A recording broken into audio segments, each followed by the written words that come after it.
Hello বন্ধুরা, শুভ সকাল। তোমরা সবাই কেমন আছো? আশা করি সবাই খুব ভালো আছো, সুস্থ আছো, আর আমিও খুব ভালো আছি।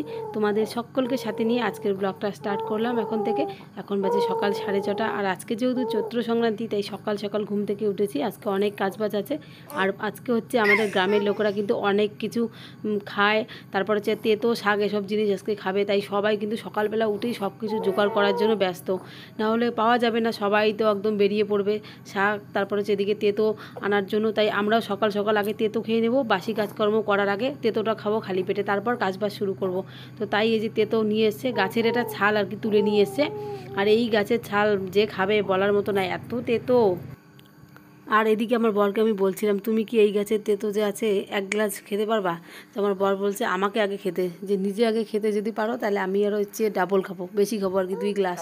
তো এইভাবে কথাবার্তা বললাম, তারপর শিলপাটায় তেতোটা করলাম, করে চিপে চিপে আর কি নিলাম রসটা, তারপর সবাই 1 চামচ করে খেলাম। বাপরে, মানে গলা দিয়ে একদম মানে বিষ গেল।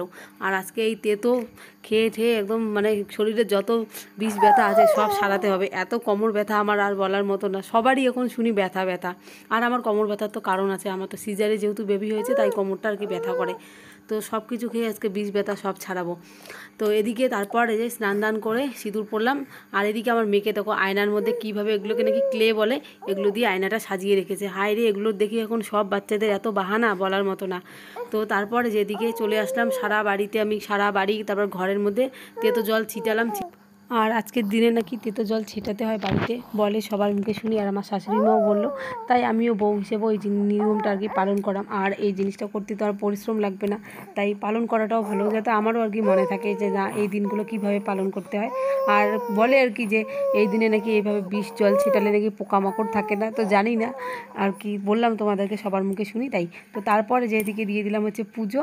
তো ওদিকে আমার আগে আর কি গোবিন্দ ঠাকুরকে পুজো দিলাম, কৃষ্ণকে, তারপরে এদিকে হচ্ছে দিচ্ছি শিব ঠাকুরকে পুজো দিলাম, তারপর মনসাকে দিলাম। আর মনসাকে যেহেতু বাঁ হাতে পুজো দিতে হয় আগে, তাই বাঁ হাতে আগে দিলাম।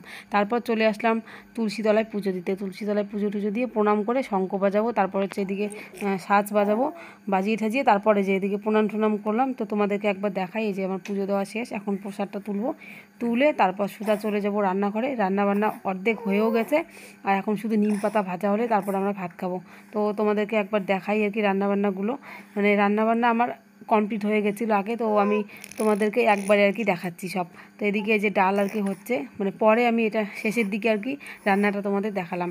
তো এদিকে যে করলাম হচ্ছে টক ডাল রান্না করেছি, তারপর এদিকে হচ্ছে মিশাল আর কি শাক বলে, তারপর হচ্ছে এদিকে নিম পাতা ভাজা করবো, তার সাথে তিত করলা ভাজা। তো এদিকে এখন খাবো আর কি আমরা সবাই মিলে। আর আজকে না পুজোর দিন, তাই আমি শাড়ি পরে আজকে পুজো দিলাম। পুজো পার্বণের দিন শাড়ি পরে পুজো দেওয়াটাই ভালো, আর আমারও খুব ভালো লাগে পুজো দিতে, আর অনেক দিন থেকে তো পরিও না শাড়ি, তাই আজকে পরলাম। তো চলো এখন ভাত খাবো, আর ভিডিওটা এখানে রাখলাম, কেমন লাগলো অবশ্যই জানিও।